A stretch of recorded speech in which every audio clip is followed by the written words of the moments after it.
Having a standout online presence is really important nowadays. And I am not talking about an online presence in the way of having lots of fabulous reels on social media. That's not what we're focused on today. We are talking about your studio's ability to show up in online searches. You can offer exceptional business services and lessons, but if your website is buried on page 3 of search results, you're missing out on valuable opportunities to connect with ideal clients. So let's talk about how we can fix that. That's what we're going to be focusing in on today. The topic of the day, we're going to be digging into SEO, but don't get scared. We're going to simplify this. We're going to talk about how you can optimize the SEO on your website and boost your site's visibility so that you can be seen by more ideal clients. So before we get into all of the tips today, we're going to play a little music and make sure that we are going live in all the places and spaces, and we will be right back. In the meantime, let us know where you're tuning in from, whether you're live or on the replay. We love to say hello.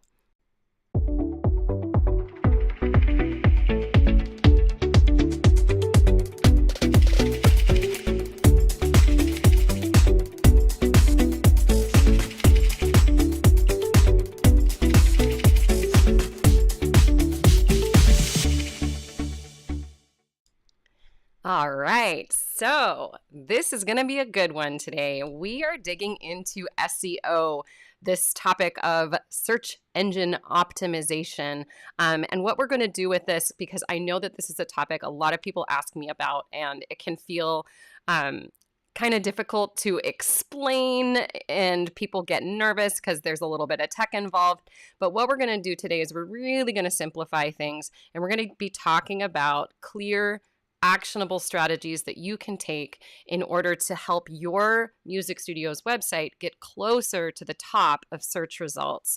We're going to be talking about keywords. We're going to be talking about backlinking. We're going to be talking about effective blogging.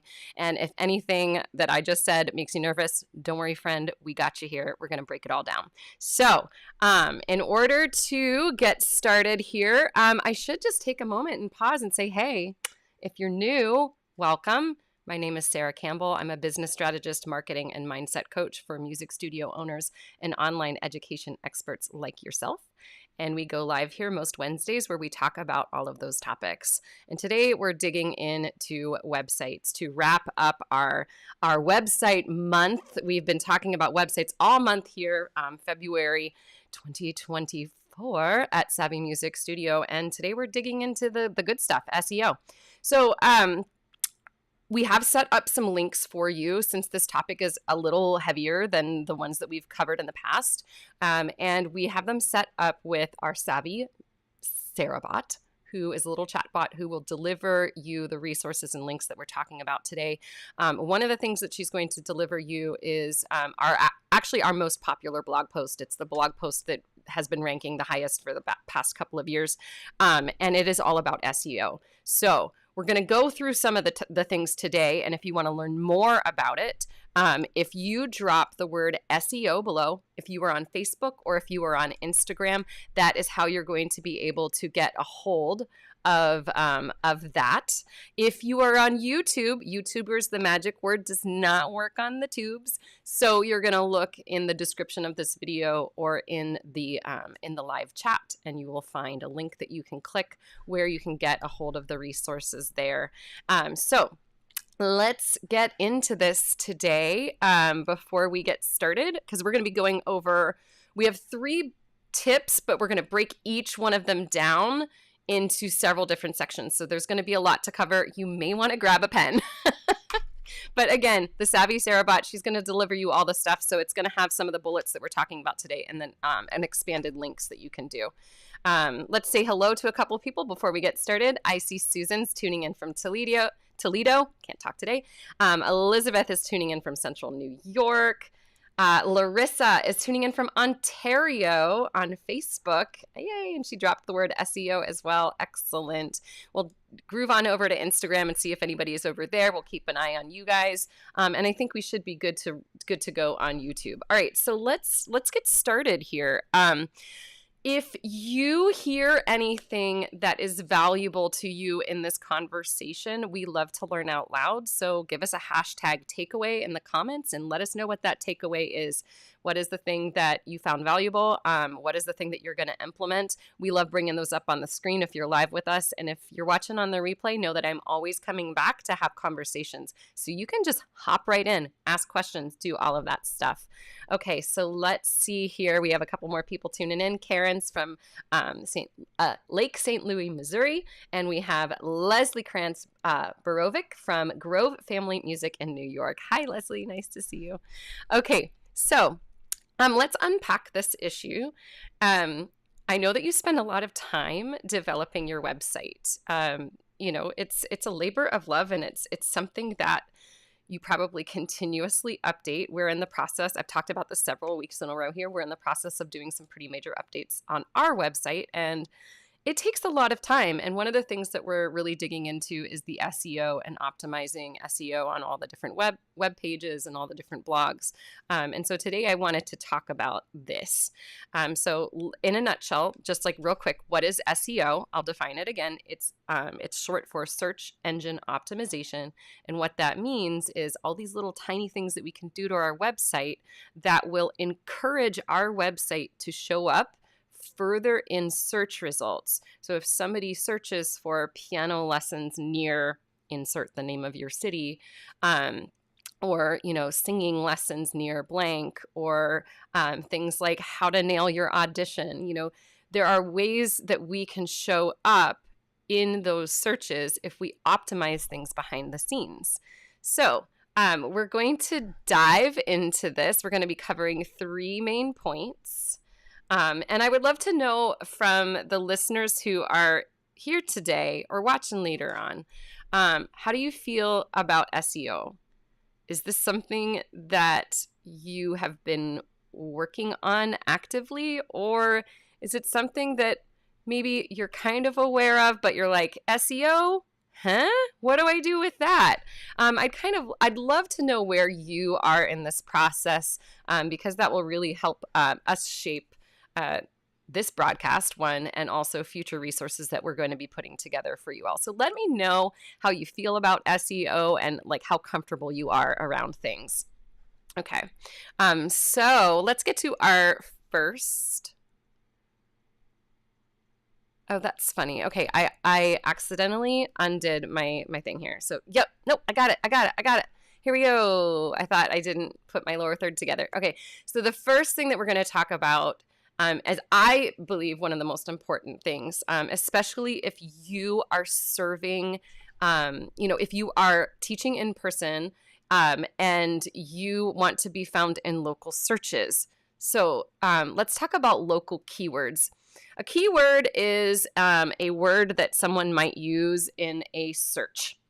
And essentially what we want to do is we want to understand how to identify those local keywords and then how to integrate them into our website. Because when you're doing this at first, it feels super awkward because you're like, how am I going to stuff these words into my site? Like, where do I put them? Where do they go and how do they work? And we want to be strategic about it, because if we're messy with the way that we add keywords into our website, we'll kind of get into that a little bit today. Actually, Google can, I'm going to say Google because pretty much it's the only search engine that a lot of people use. There are others. Y'all remember when there used to be other search engines? Showing our ages. So back to the keywords. If we are messy with adding keywords to our website, we can actually get penalized, and our results will be a little bit lower, right? So we want to be like real strategic around this. Great. We're getting some really good answers around where people are like sitting in terms of comfortability for SEO. Karen says SEO helped my studio double in size. Leslie says, I've started implementing SEO and have gotten overwhelmed. You are not alone.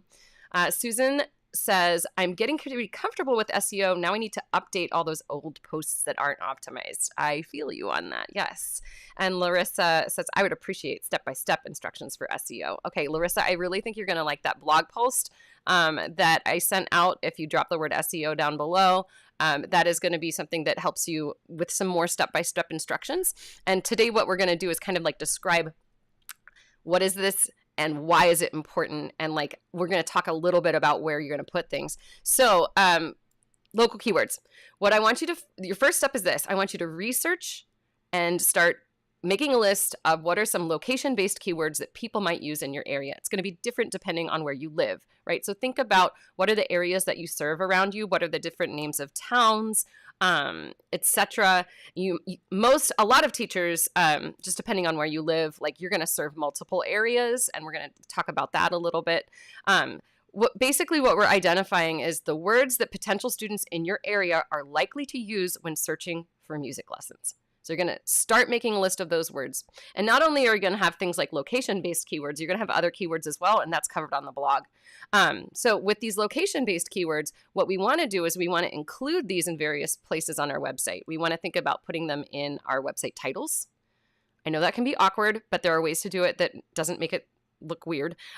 In our meta descriptions and in content, meaning like in your paragraph content, maybe even in the footer of your website, including the address of your studio and talking about where your studio is based in your website copy can be really, really useful. So if you are teaching in West Middlesex, PA, that's where my studio is located, you need to have stuff on your website that talks about West Middlesex or the surrounding areas, so that you're really like tapping into the possibility of like having that local keyword bring you up in the search results. The other thing that you can do with local keywords, we're going to take it off a website for a moment. So getting local keywords on your website is important, but if you are also using Google Business Profiles, and if you're not, I highly suggest doing it. We have an entire unit that walks you through step-by-step on how to optimize this inside our social media course. Because I think that Google Business Profiles are one of the best ways to get found.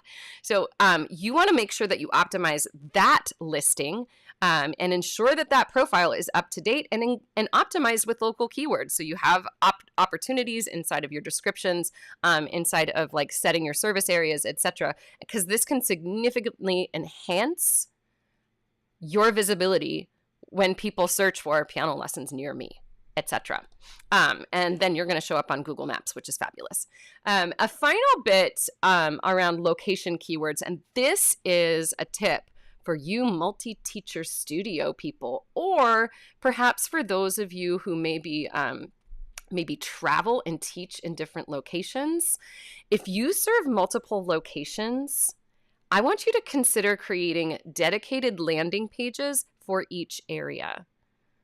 And in that way, like you can include different local keywords for each one, address details, and you can also, depending, like if your area is a little bit different in terms of like your ideal clients, then you can tailor the content to that local audience.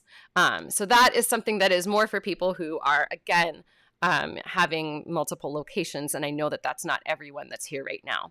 So that is your first step. Identify and use local keywords. I can tell you as somebody who frequently audits websites for music teachers, this is one of the things that I see lacking on almost every single audit that I do.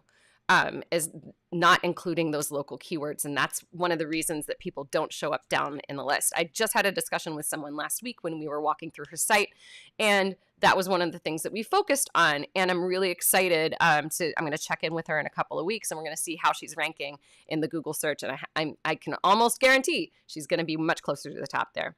Larissa asks a question, what about online teaching? All right, so that is a great question. And this is something that I've been doing a lot of thinking about since I coach a lot of online music teachers.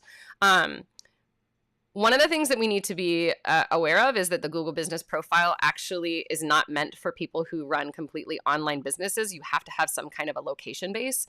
That's a whole other discussion than today. But if you can still attract people in local areas and have online lessons. The thing that you need to really think about at that point is that you need to have very clear copy on your website that it just straight up tells people we do not offer in-person lessons. We offer online lessons, and here are the reasons why we think this is a fabulous option for you. Now, that said, Larissa, I think rather than focusing fully on location-based keywords, you're going to want to focus on other keywords. So check out that blog. All right, let's get to point number 2. If anyone has questions about location-based keywords, hit me up. And okay, item number 2 here. All right, so the second thing that I want you to think about when it comes to SEO is backlinking. Now, this is something that's really interesting. So those of you who know me, have known me for a long time, I should say, know that I initially started this whole gig blogging on my music studios page, which is not Savvy Music Studio, it's Sara's Music Studio. And I kind of like entered the late era of the heyday for blogs, when blogging was like one of the big ways that we got content to one another. And this was before social media got super, super popular. And I kind of fell into backlinking naturally. So one of the things that I started doing was reaching out to people, asking if I could blog for them. They would ask if they could blog for me. I would make lists of other people's blogs, and then I would send it to them saying like, hey, I made this list of like some of my favorite blogs and you're on it. I just wanted to let you know. So let's talk about what the heck is backlinking. Okay, I'm so glad you said that, Leslie, because literally I was supposed to define this first. So what is backlinking? A backlink is where a website, another website, links to your site. So let's say that I found a blog on your site that I really loved, and then I mentioned that blog on my site somewhere, whether it's in a blog of my own or a list of resources that I love. What this does is when somebody links to your site, search engines interpret this as a signal that your content is valuable. And therefore, what happens is that your ranking in search engines improve. Basically, backlinking acts as a vote of confidence from one site to another. So that tells search engines that your content is valuable. So how can we do this? I realize that not every single teacher wants to blog. And that not every single teacher wants to spend tons of time reaching out and doing backlinking. So here are some easy ways for you to do it. We're going to get into the other more maybe complicated and time-consuming ways as well. One of the ways that you can do this is do some local business partnerships. So I want you to think about what are some of the local businesses that you could collaborate with. And like think about how you could maybe you make a site on a page on your site that has a list of the local businesses that you love. And you reach out to those businesses and say, hey, I'd love to feature you on our businesses that we love page. And we were wondering if you had any opportunities where you are also listing local businesses, right? So this can, or another way that you can do this is just getting involved and having events at local businesses, so that if you had an open mic night or a small recital at a local coffee shop, you can give them the materials. Like you can write copy for them and say, hey, if you could post this on your website, it would be great, and it could have a link to your website in it, etc. Another way that you can do that is another way you can encourage backlinking, I should say, is to look for music education directories where they allow you to post your link. So if you are part of different associations, MTNA, NATS, all of these other places, see if they have directories where you can list your information. And this is a great way to do it because you're submitting to a reputable education directory, and these sites are often seen as authoritative by search engines anyway. So that can be an easy way for someone who doesn't want to get involved in a lot of blogging to get some of those backlinks out there. Another way to do it, now this is a little bit more involved, is for those of you who have a blog, you can start reaching out to other blog platforms and offer to write guest posts on music education, etc., or whatever your topic, whatever your topic of expertise might be. Now, these don't have to be necessarily music blogs. They can be, blogs that are aimed towards parents of young kids, etc., right? So you can think of finding music education blogs, maybe some local news sites, event pages, etc. This is not only going to provide backlinking, but it's going to establish you as an authority in the field. Okay, so this is great. So I will bring up this question from Leslie. So Leslie, does the benefit of backlinking go both ways? It does if both parties backlink to each other.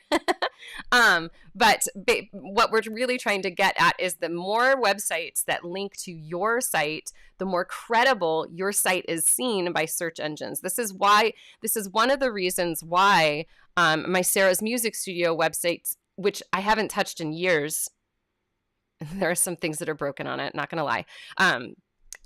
That site shows up in searches a lot. And I still get tons of hits on that site because there's so much backlinking.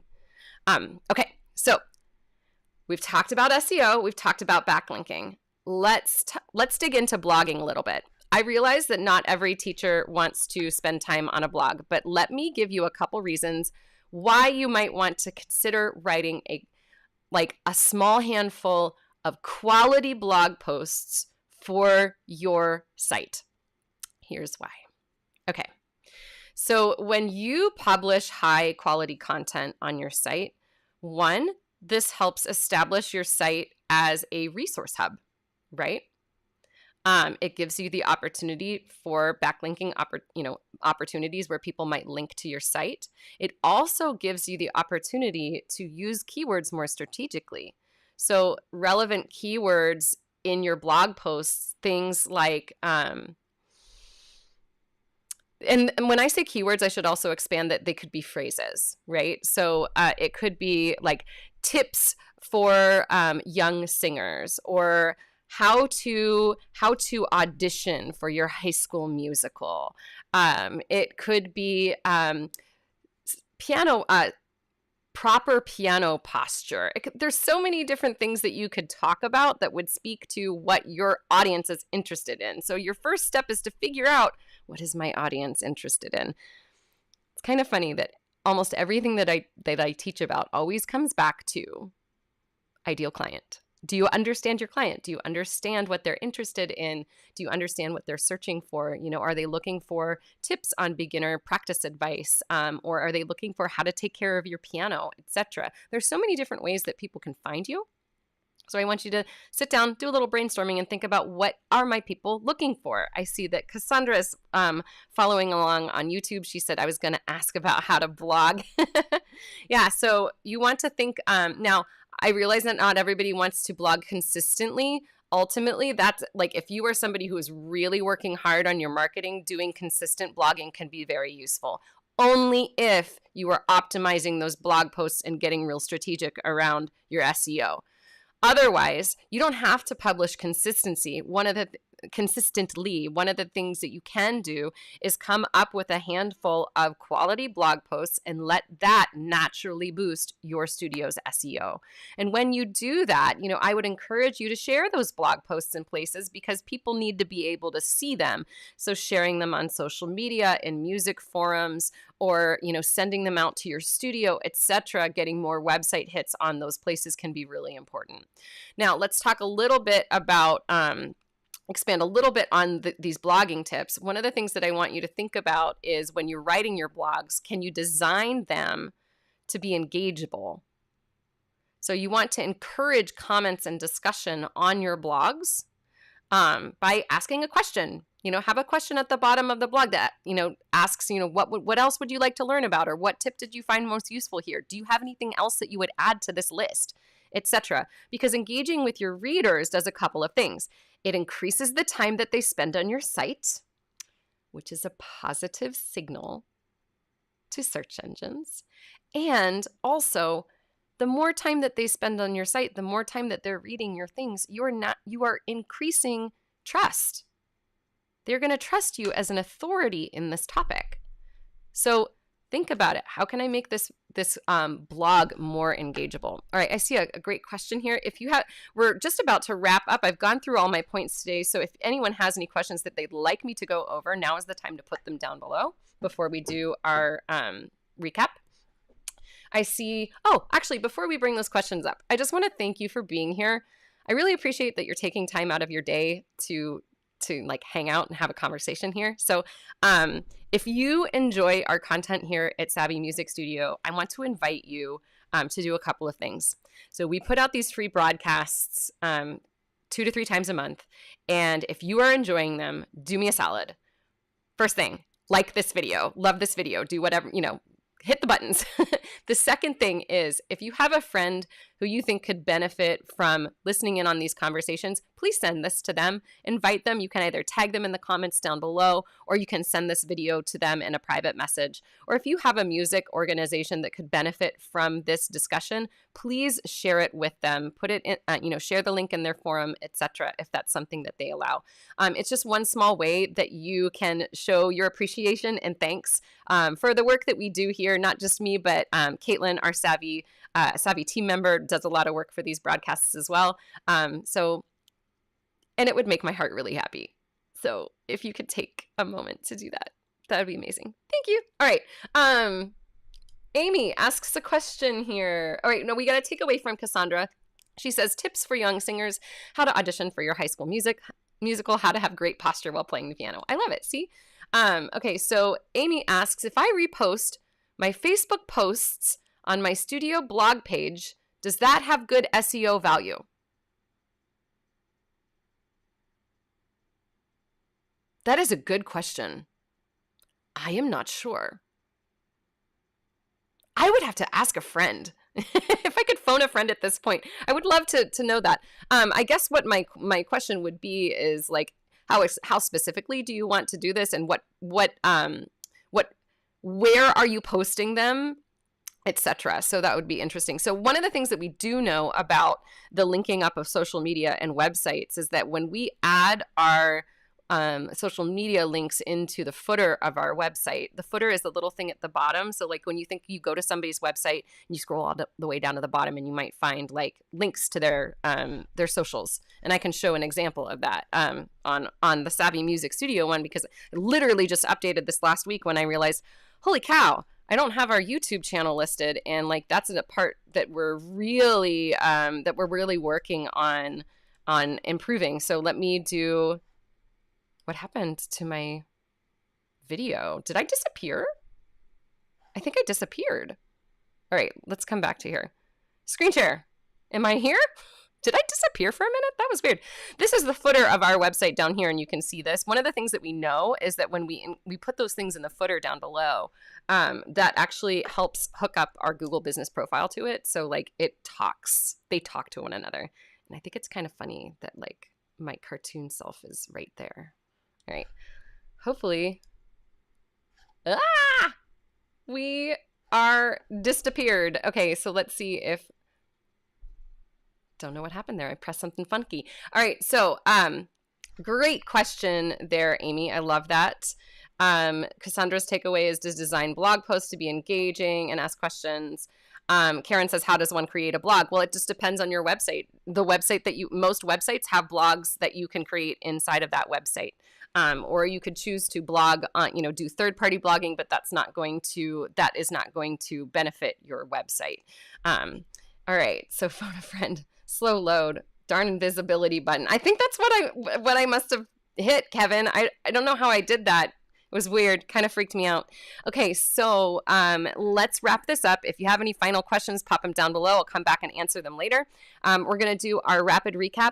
Before we do that, I want to mention, y'all, if this felt overwhelming and you want to phone a friend and get information about how you can very specifically improve your website, that is a service that we have perfected here at Savvy Music Studio. It's something that I've been doing for years, and just this past month, we decided to launch it as a new service.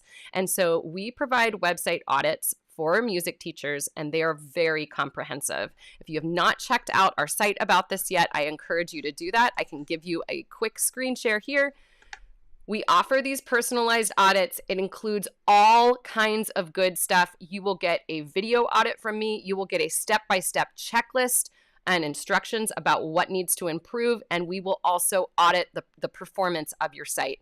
So all of these things will be included in that audit, and it is the perfect way if you are thinking about doing work on your website, whether you're going to do it yourself or you're going to hire somebody else to revamp your website. Start with an audit first, because web designers, while the majority of them will focus in on, how to make your website look pretty, but they don't always know about what kind of copy is going to resonate with clients, how to lead people on a very clear client journey that's going to work with your specific type of business, and how to tap into the type of SEO that would be useful for a piano teacher or voice teacher. So check it out. If you want to get one of our website audits, this is something that I'm really passionate about doing. So check that out. You can find that at our Savvy Music Studio. All right.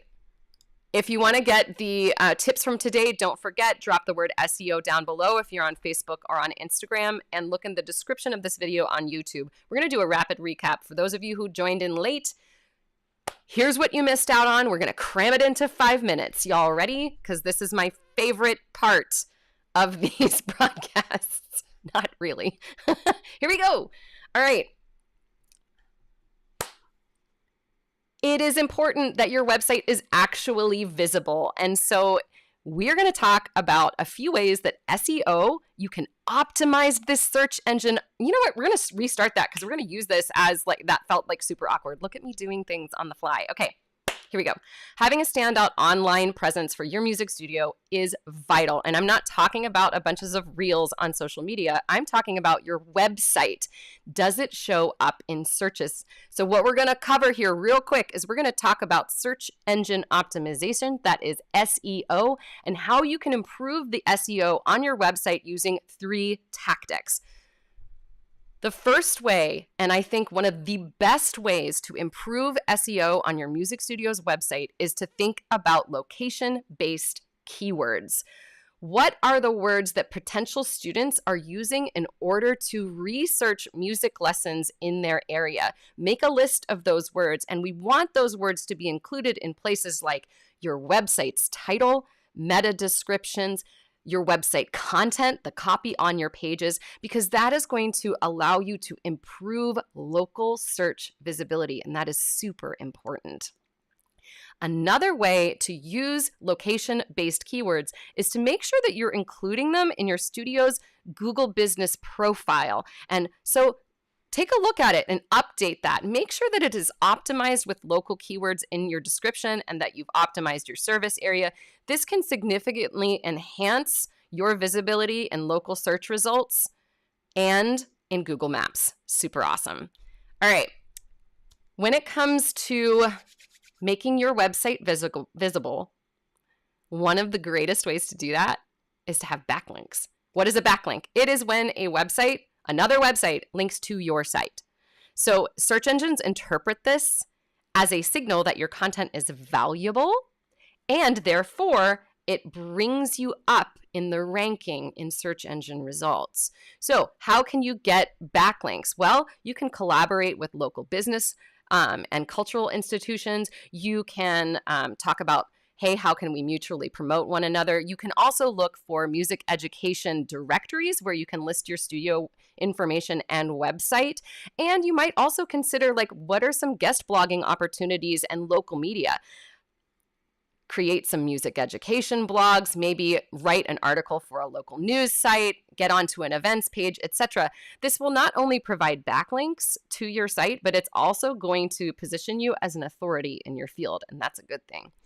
Finally, one of the neatest ways to improve your SEO is to get into blogging.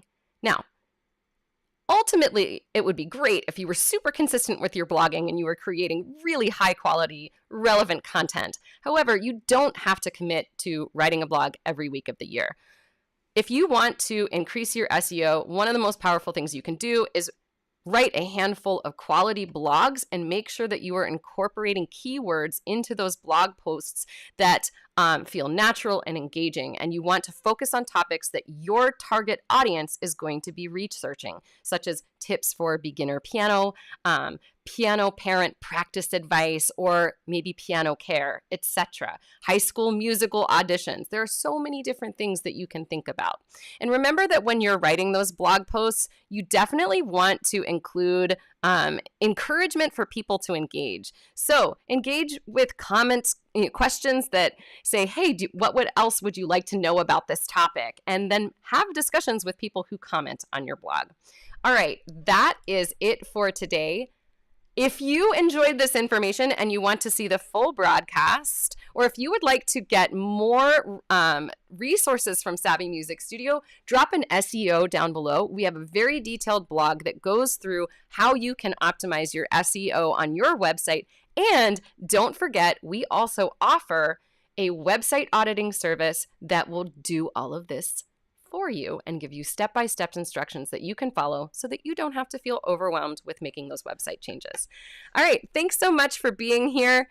We will see you next time. And in the meantime, stay savvy and stay you, because you are an amazing music teacher and there's no one in the world quite like you. And I think that you are pretty dang awesome. Thanks for being here. We will see you next time.